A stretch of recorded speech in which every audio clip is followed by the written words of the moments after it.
Այսօր Անան հիշացրեց, չէի հիշում, այո։ Տեսեք, մենք ցանկացած ոլորտ, որը ինչու իրանք իհարկե երևի այդքան հեշտ էլ չի, բայց ինչու իրանք ներմուծողներին չեն կպնում մեր հարևան երկիրը, որովհետև ներմուծող ճյուղերը չեն ապահովում երկարատև կայուն զարգացում, դա ընդհանրապես ճյուղեր են, որոնք զարգանում են տարբեր պատճառներով, բայց դա երկարաժամկետ դրամի կուրսի հետ, եթե կուրսը վերադառնա, այդ ճյուղերը էլի կվերադառնան իրենց նախնական դիրքին։ Նրանք թիրախավորում են այն ճյուղերը, որոնք կարող են երկարաժամկետ ապահովել տնտեսական աճ, եւ այն ճյուղերը, որոնք հնարավոր է թիրախավորել, ավելի հեշտ է թիրախավորել։ Հանքարդյունաբերությունից սկսեցին եւ դա սկսեցին ոչ միայն Հայաստանի դեմ, այն ժամանակ Արցախում բոլորս հիշում ենք Կաշեն ինչպես սկսվեց Լաչինի, Միչանսկի այդ բանը փակումը, բլոկադան, սկսեց Կաշենի հանքի հնարովի այդ խնդրից եւ հիմա այդ Կաշենի հարցը եւ ընդհանրապես Արցախի հարցը կարծես թե իրանց թվում է թե լուծել են, հիմա անցնում են արդեն հայկական Հայաստանում գտնվող ձեռնարկությունների եւ դա առաջին հերթին հանքարդյունաբերող ձեռնարկություններն են, գործող եւ ապագա, որ պետքա վերաշահագործեն օրինակ Լիդիանը եւ մնացած խոշոր ձեռնարկություն, ատոմակայան, ինչպես ես կանխատեսել էի, հետագայում ցանկացած նույնիսկ Երևանում շինարարություն, երբ որ գնում են, իրանք կարող են ասեն, որ այդ շինարարությունը ազդում է, աղտոտում է գետերը, այդ գետերը հոսում են եւ արաքսով հասնում են Ադրբեջան։ Եւ այսինքն ցանկացած ոլորտ իրանք թիրախավորել են։ Եվ մի հատ հետաքրքիր տենդենս եմ ես նկատել այդ առումով, եթե հիշում եք, մինչև երևի 2020-21 թվականը Ադրբեջանը այդքան ակտիվ չէր այդ ասպարեզում եւ հիմա է ակտիվացել եւ հետաքրքիր է ինչն է, էլի պատճառը, ես իմ կարծիքով պատճառը այն է, որ մենք հիմա ունենք շատ ավելի մեծ տնտեսական աճ, քան Ադրբեջանը։ Եթե մինչև տենց 17-18 թվականը նրանք չունեին այդ մտավախությունը, որ տնտեսապես Հայաստանը կարող է մրցակցի Ադրբեջանի հետ, հիմա դա այդ մտավախությունը կա եւ դա իրականանում է, որովհետեւ մենք տնտեսական աճով իրանց գերազանցում ենք եւ նույնիսկ մեկ շնչին հաստող հնայով արդեն գերազանցել ենք Ադրբեջանին եւ դա բնականաբար նրանք հասկանում են, որ դա բերելու նա, որ նաեւ ռազմական առումով ինչ որ նոր բալանս կձևավորվի եւ նրանք վարում են հիբրիդային պատերազմ Հայաստանի դեմ։ Այդ առումով երևի թե ես պետքա չպատասխանեմ ինչ քայլեր պետքա ձեռնարկվի, որ այդ հիբրիդային պատերազմում Հայաստանը չպարտվի, այլ հաղթի, բայց երևի մենք պատրաստ ենք եւ միությունն է պատրաստ եւ մեր բիզնեսի ներկայացուցիչները ոլորտի պատրաստ են եւ կառավարության հետ եւ հանրության հետ քննարկենք ինչ քայլեր կարող ենք ձեռնարկել, որ չպարտվենք այդ պատերազմում։ Գործընկերներ ջան, խնդրում եմ հարցերը թողին վերջում, որովհետեւ անընդհատ հարցից հարց է առաջանալու։ Մենք շատ հետաքրքիր բանախոս ունենք Արմենուհի Գուրնազյան, Հանրային քաղաքականության հետազոտությունների ասային կենտրոնի գործադիր տնօրենը։ Շնորհակալություն, դուք առաջին անգամ եք մեր ակումբի հյուրը։ Եվ կարծում եմ, որ Տիկին Գուրնազյանի ներկայացրած թվերը շատ հարցերի պատասխան կտան եւ գուցե նաեւ շատ նոր հարցերի առաջացնեն։ Սիրով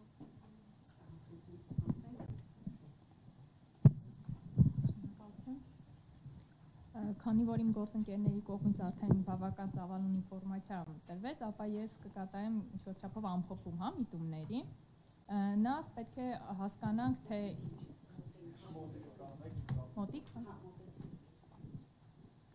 Նախ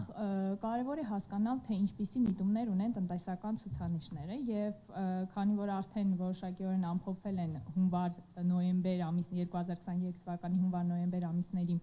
ցուցանիշները տնտեսական ակտիվության առումով, ապա այստեղ կարող ենք նշել մի քանի ուղղություններ, ըստ դրա էլ նաեւ հարկային մուտքերի մասով էլ երևում են, թե ինչպիսի միտումներ են եղել։ Այսպես, ինչպես արդեն իմ գործընկերների կողմից նույնպես նշվեց, արդյունաբերության ոլորտի աճը եղել է ընդամենը 2%, ինչն էլ արտացոլվել է հարկային մուտքերի առումով, որը այնքան զգալի չի եղել։ Մյուս կողմից առևտրի շրջանառության եւ ծառայությունների ոլորտում բավականին աճ է գրանցվել, այդպես առևտրի շրջանառության մասով եղել է 24%-ի աճ, իսկ ծառայությունների ոլորտում 11%-ի աճ։ Եվ այստեղ իհարկե ֆակտորներից մեկը եղել է նաև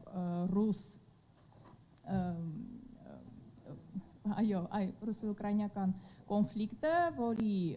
հետևանքով էլ այս առևտրի եւ ծառայությունների ոլորտը բավական դրական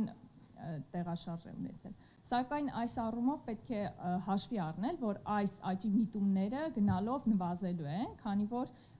այսպիսի բուրըն կերպով, այդ ռուսների հոսքը Հայաստան արդեն մի փոքր ավելի փոքր մասշտաբների է լինելու։ Եվ մյուս կարևոր ոլորտներից մեկը եղել է շինարարության ոլորտը, որտեղ գրանցվել է 15%-ի աճ։ Այստեղ պետք է նշել, որ շինարարական ոլորտի աճի միտումը համաչափորեն չի արտացոլվել հարկային եկամուտների մեծության մասով, այսինքն եթե այստեղ մենք տեսնում ենք մոտավորապես 15%-ի աճ, ապա հարկային մուտքերի մասով գրանցվել է ընդամենը 10%-ի աճ։ Այն դեպքում, երբ որ շինարարության ոլորտը ընդհանուր առմամբ ինքը համարվում է, որ ունի մուլտիպլիկացիոն էֆեկտ, այսինքն ընդհակառակը հարկային մուտքերի մեծության առումով նա պետք է բերել էլ ավելի մեծ ցուցանիշի։ Եվ այստեղ պետք է արձանագրել, որ երևի թե առկա է հարկային բարձրահարության որոշակի խնդիր, եւ այս առումով կարծում եմ կառավարությունը եւս այս խնդիրը հասկանում է եւ որոշակիորեն խստացրել է այս ոլորտի հետ կապված բարձրահարությունը, Այստեղ պետք է նշել, որ բանկային ոլորտի ընկերությունները, ինչպես նախորդ տարիներին, այնպես էլ այս տարում իհարկե բավական մեծ աճ են գրանցել եւ այսպես Հայաստանում գործող 18 բանկերից 14-ը ընդգրկվել են առաջին 100-ակում 1000 խոշոր հարկատուների եւ նրանց գումարային հարկային վճարումները գերազանցել են 126 միլիարդ դրամը, ինչը նախորդ տարվա համեմատ շուրջ 70 միլիարդ դրամով ավել է։ Եվ այստեղ պետք է հասկանալ, որ բանկային ոլորտը այն ոլորտներից է, որը բավական թափանցիկ է եւ այս ոլորտի առումով պետք է առաջիկայում էլ ակնկալենք դրական տեղաշարժեր, այսինքն հարկային մուտքերի մասով ակնկալվում է, որ այստեղ եւս ավելացումներ կլինեն։ Մյուս կողմից իմ գործընկերների կողմից նշվեց հանքարդյունաբերության ոլորտը, իհարկե Զանգեզուրի պղնձամոլիբդենային գործարանը պահպանում է իր առաջատար դիրքերը, սակայն այս ոլորտի մյուս ներկայացուցիչների մոտ որոշակի խնդիրներ, ինչպես դուք արդեն նշեցիք, անվտանգության խնդիրներ կան, եւ ընդհանուր առմամբ պետք է նշել, որ այս ոլորտի ընկերությունները հիմնականում գրանցել են հարկային մուտքերի նվազում։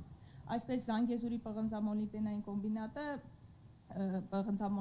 կոմբինատի կողմից հարկային մուտքերը նվազել են 73 միլիարդ դրամով,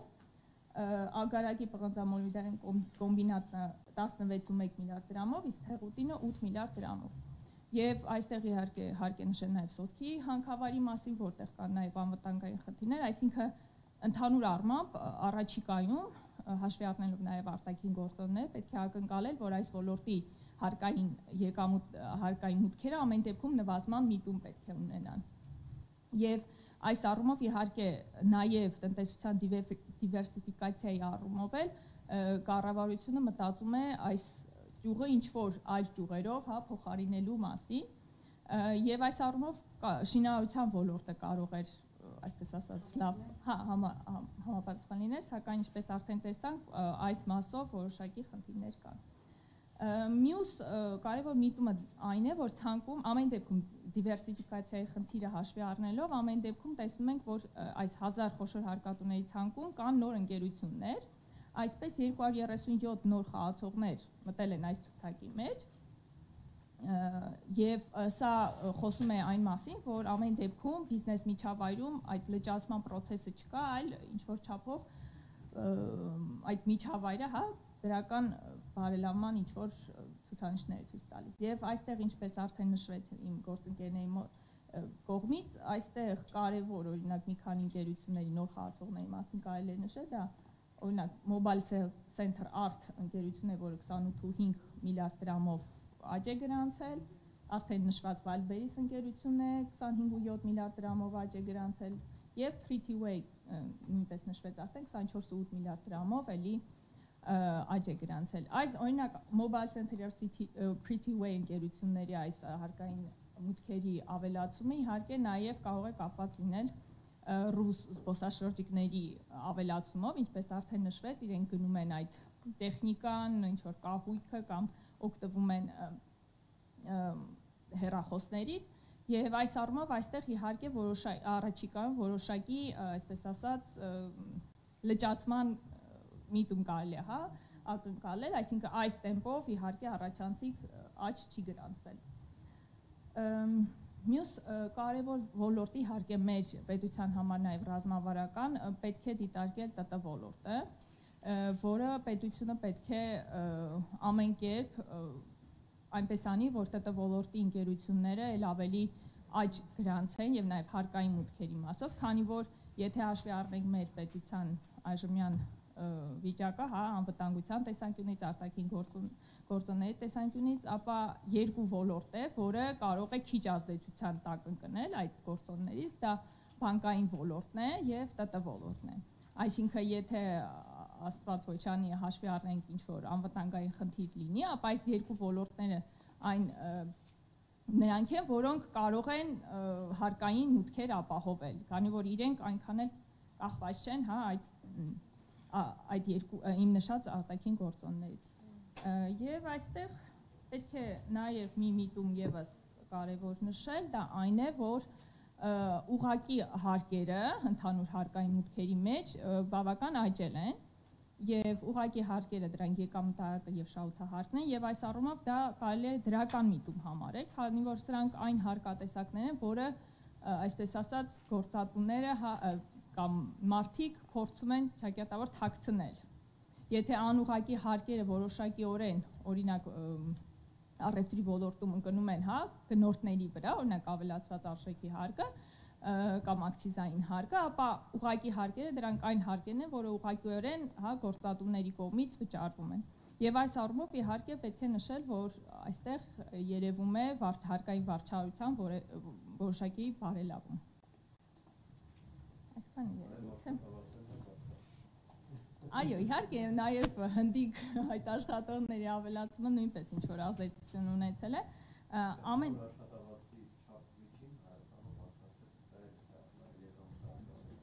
Այո, իհարկե, պետք է հաշվի առնել։ Ամեն դեպքում ուղղակի հարկերի ավելացումը դրական միտում է համարվում։ Շնորհակալություն։ Այ հիմա անցնենք հարցերին։ Երեք բանակոծների հարցեր դիտարկում է, վերջից թերևս սկսել ինչ լավատեսական է, նշեցիք, որ բանկերը եւ ՏՏ ոլորտը համեմատաբար քիչ են կախված անվտանգությունից, արդյոք անվտանգության կամ բացակայությունը անվտանգություն չի առաջացնում եւ բանկային համակարգի նկատմամբ եւ ՏՏ ոլորտի հետ կապված է նշեմ, որ պաշտոնական վիճակագրությամբ մենք ունենք զգալի նահանջ, ՏՏ-ում աշխատատեղեր են փակվում։ Մյուսների առումով ուղղակի այսպես պարոն Մակարյանը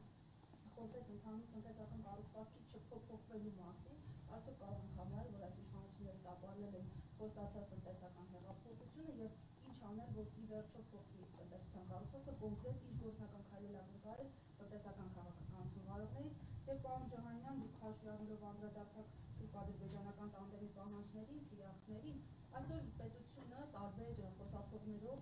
նշում է, որ պատրաստ են